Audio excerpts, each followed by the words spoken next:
Milestone স্কুলের সমন্বয়ক মেহেরিন চৌধুরী নিজের জীবন বাজি রেখে শিক্ষার্থীদের বাঁচাতে মরিয়া হয়ে উঠেছিলেন। রাত 10টা 9 মিনিটে চলে গেলেন যিনি নিজে বাঁচার সুযোগ পেয়েও ফিরে গেলেন সন্তানসম শিক্ষার্থীদের মাঝে। তার নাম মেহেরিন চৌধুরী। মাইলস্টোন স্কুলের সমন্বয়ক ছিলেন তিনি।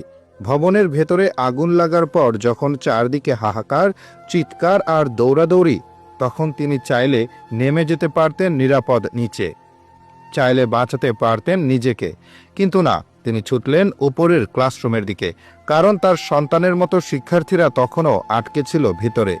একজন দুজন নয়, প্রত্যক্ষদর্শীরা বলছেন অন্তত 20 জন শিক্ষার্থীকে বের করে এনেছেন তিনি।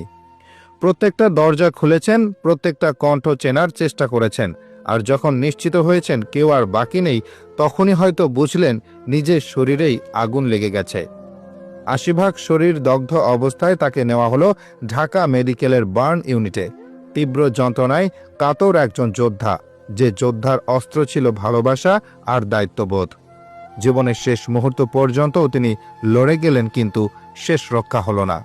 আজ রাত 10টা 9 মিনিটে চলে গেলেন না ফেরার দেশে। তিনি শুধু একজন শিক্ষক ছিলেন না, তিনি ছিলেন মা, অভিভাবক, বন্ধু, গাইড। আর আজ এক নীরব গায়িকা হয়ে গেলেন জাতির গর্ব। মেহেরিন চৌধুরীর জন্য আমাদের শ্রদ্ধা যেন কখনো না পুরায়।